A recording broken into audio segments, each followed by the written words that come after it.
Hello friends and welcome to online lecture. Our next example is G be a commutative group and let A be and B belongs to G, so that order of A is M and order of B is N, then order of A into B is Mn if જો GCD Mn is 1. એટલે કે O નો order M આપેલો હોય, B નો order N આપેલો હોય, તો A into B નો ઓર્ડર Mn થાય ક્યારે? જો આ બંનેનો જીસીડી 1 થતો હોય તો, અધરવાઇઝ આપણે કંઈ કહી શકીએ નહીં. તો let order of A B is T, એટલે ટી બરાબર આપણે શું બતાવવાનું? M into N. Order of A B is T હોય તો એ બી રેસ ટુ ટી શું થાય? E, by definition of order of element. Order of A is equal to N થતું હોય તો ઇમ્પ્લાય શું કહી શકીએ? એ raise to N is equal to identity. હવે order of A is equal to M આપેલું છે. પાછું order of A is equal to M આપેલું છે તો એ રેસ ટુ એમ બરાબર શું થાય? આઈડેન્ટિટી.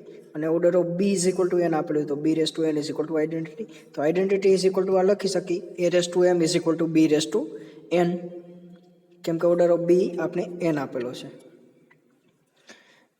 તો હવે અહીંથી સ્ટાર્ટ કરી now A B raise to M N is equal to આ લખી શકીએ, એ raise to M N into B raise to M N, કેમ કે પાવર એમ એન છે તો ડિસ્ટ્રીબ્યુટ કરી શકીએ. કેમ કે જી કોમ્યુટેટિવ એનો પણ યુઝ કરી શકીએ. એટલે આનો મતલબ શું થાય? એ રેસ ટુ એનનો મતલબ શું થાય? A into A up to કેટલી વાર? N times.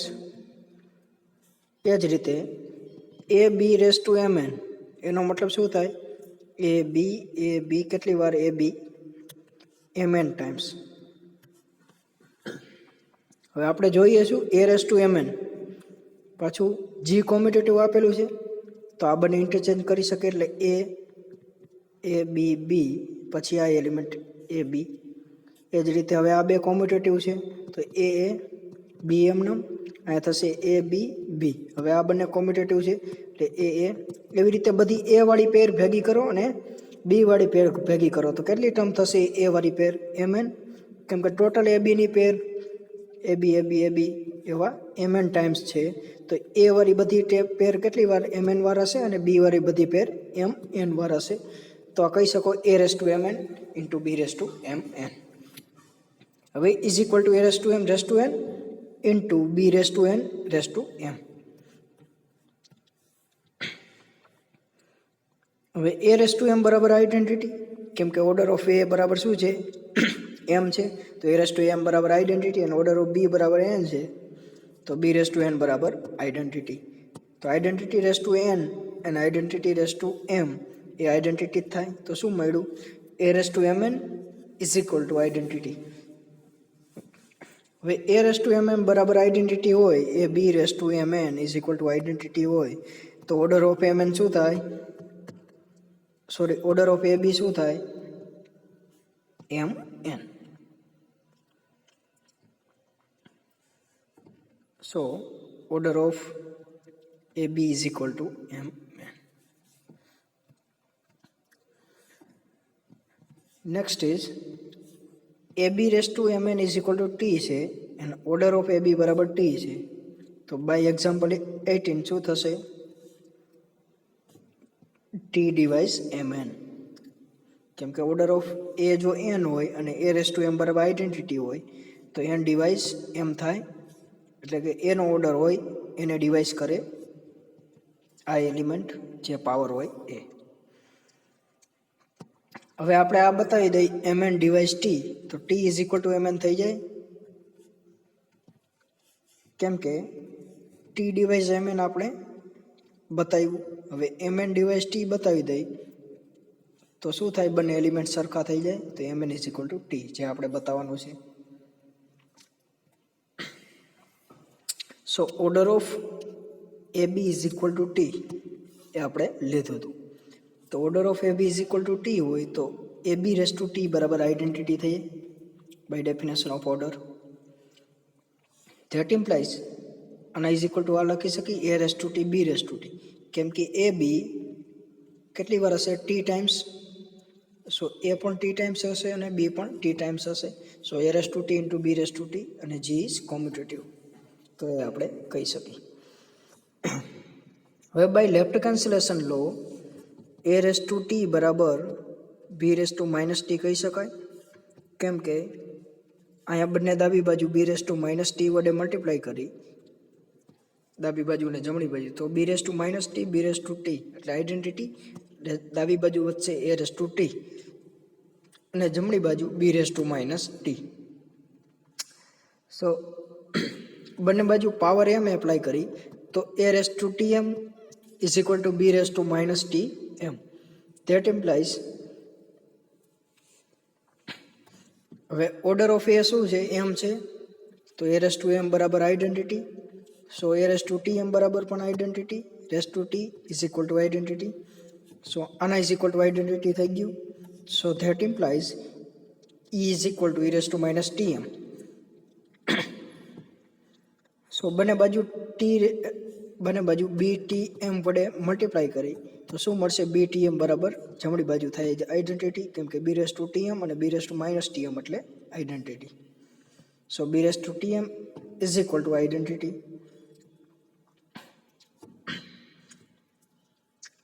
હવે b raise to t m એટલે કે b raise to t m is equal to identity છે. અને ઓર્ડર ઓફ બી શું છે? એન છે. તો n divides t m by example, previous example.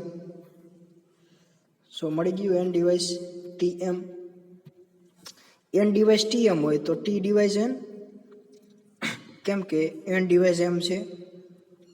સો એમ અને એનનો જીસીડી શું થશે? 1, કારણ એમ અને એનનો જીસીડી 1 છે. ફરીથી એન ડિવાઇઝ ટી એમ છે. જો એન અને એમનો જીસીડી 1 હોય તો એન ડિવાઇઝ ટી થાય. આ એક રિઝલ્ટ છે. ક્યારે થાય? ઇફ, જો આ રિઝલ્ટ થતું હોય તો. એટલે કે આનો અને આનો જીસીડી 1 થતો હોય તો એન ડિવાઇઝ ટી થાય. કોના બરાબર? આના બરાબર. Similarly we can show that M divides T. કેના વડે? અહીંયા બીનો યુઝ કર્યો હતો, હવે એનો યુઝ કરી તો એ થઈ જાય એમ એન ડિવાઇઝ ટી. સો એમ એન ડિવાઇઝ ટી અને ટી ડિવાઇઝ એમ એન બતાવ્યું. Therefore, T is equal to Mn. So order of AB is equal to Mn. જ્યાં M શું હતો? ઓર્ડર ઓફ A અને N હતું ઓર્ડર ઓફ B. યુઝ કેનો કર્યો? GCD of Mn is 1.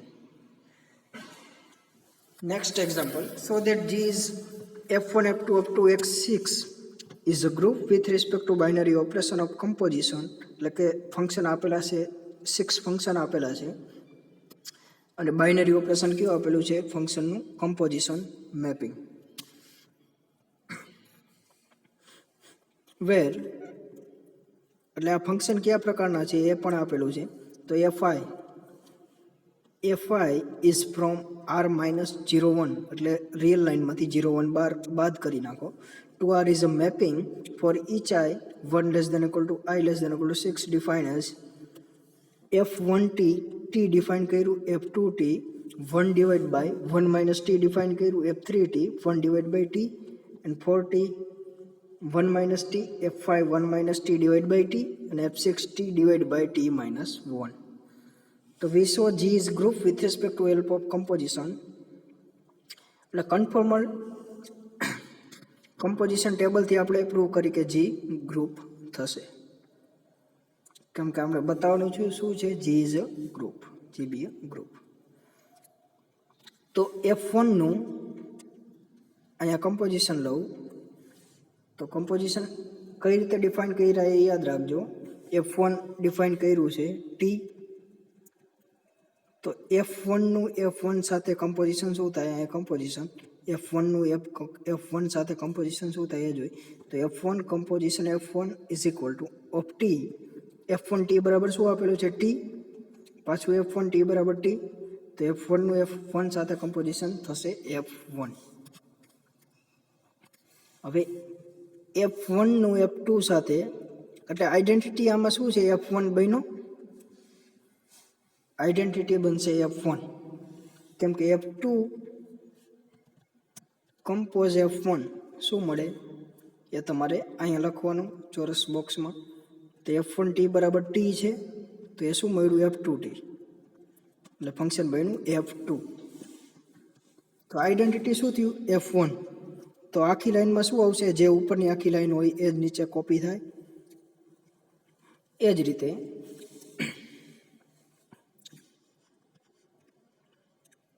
રીતે આ આખી લાઈનમાં શું આવશે, કેમ કે અહીંયા શું છે F1 છે, તો એ આખી કોલમમાં શું આવશે, જે અહીંયા જે હોય એ જ અહીંયા કોપી થાય, સેમ જ આવે. એ જ રીતે કમ્પોઝિશન ટેબલ બને, કેમ કે આઈડેન્ટિટી આપણે મળ્યું F1. તો આખે આખી આ રો અને આખે આખી આ કોલમ સેમ જ આવે, જે અહીંયા એલિમેન્ટ હોય એ જ આવે, F2 તો F2. એ જ રીતે F4 F5 F6. હવે આનું કમ્પોઝિશન જોઈ F3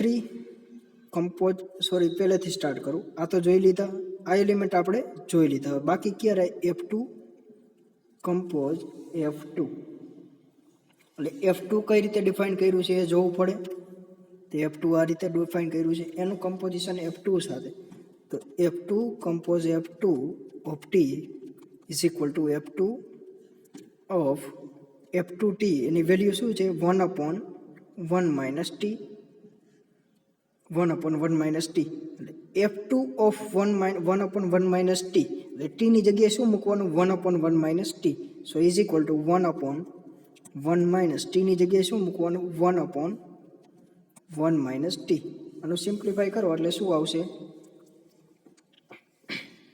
અહીંયા LCM આવશે, એટલે 1 માઇનસ T ઉપર જશે અને નીચે 1 કેન્સલ થશે, એટલે વધશે T. એટલે આ કેના બરાબર થયું F5 બરાબર. સો ક્યુ જોતા હતા આપણે F2 કમ્પોઝ F2, એટલે મળશે F5. એ જ રીતે F3 બધા ચેક કરવા આપણે ઇન્ડિવિજ્યુઅલ, ત્યારે જ ખબર પડે. એ રીતે તમે જાતે ટ્રાય કરી શકો. F3 કમ્પોઝ F2 એ કઈ રીતે ફાઇન્ડ કરાય, F3 compose F2 T, F2T ની વેલ્યુ મૂકો એટલે 1/1 માઇનસ T. હવે F3 કઈ રીતે ડિફાઇન કર્યું છે એ જોવું પડે. તો F3 ઓફ 1 માઇનસ T, આ યાદ રાખજો. F3 1/1 માઇનસ T એની વેલ્યુ ફાઇન્ડ કરવાની છે. એટલે F3 1/1 માઇનસ T, પણ F3 કઈ ડિફાઇન કર્યું 1/T. 1/T ની જગ્યાએ શું મૂકવાનું 1/1 માઇનસ T. એટલે શું મળ્યું 1 માઇનસ T. એટલે કેના બરાબર થયું F4 બરાબર. F4 બરાબર. હવે ઊંધું ફાઇન્ડ કરો, F2 કમ્પોઝ F3, એટલે આમાંથી આ ફાઇન્ડ કરો તો શું મળશે F2. F3 એટલે 1/T. હવે F2 કઈ રીતે ડિવાઈડ કર્યું 1/1 માઇનસ T ની જગ્યાએ 1/T, તો શું મળ્યું T/T માઇનસ 1. T/T માઇનસ 1 એટલે F6.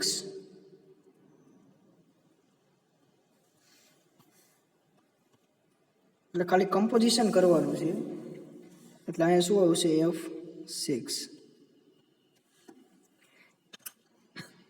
એક ખાસ વાત,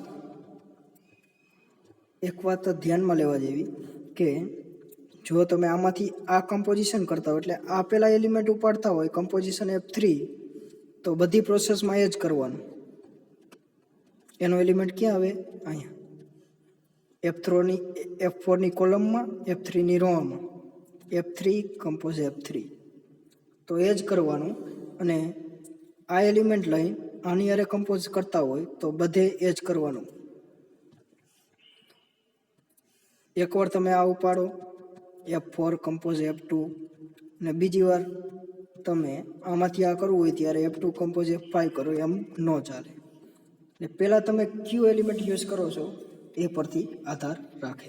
એટલે પહેલાં હંમેશા ફિક્સ કરી નાખો કે આ જ એલિમેન્ટ ઉપાડો, જે આના એલિમેન્ટ ફાઇન્ડ કરવાનું, એટલે પહેલાં આ એલિમેન્ટ લ્યો. એટલે આ એલિમેન્ટ ફાઇન્ડ કરવો હોય 5નો, આ એલિમેન્ટ ફાઇન્ડ કરવો હોય 6નો ધારો કે, તો પહેલાં આ એલિમેન્ટ ઉપાડો F2 કમ્પોઝ, આની ઉપર શું છે F3. તો એ ફાઇન્ડ કરો એ રીતે. એટલે આપણે હવે ફિક્સ કરી નાખશું કે પહેલાં કોલમમાં જે છે એ લઈશું, એની હારે આ કમ્પોઝ કરશું. એ રીતે બધા એલિમેન્ટ મળી જાય.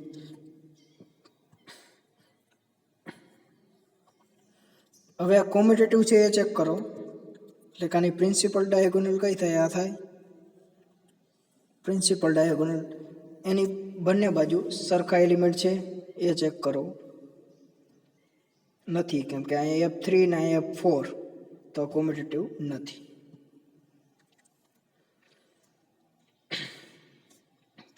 ફંક્શનનું કમ્પોઝિશન એસોસિએટિવ પણ થશે. અને આઈડેન્ટિટી શું મળ્યો? F1, જે આપણે અગાઉ પણ વાત કરી હતી. Identity is F1.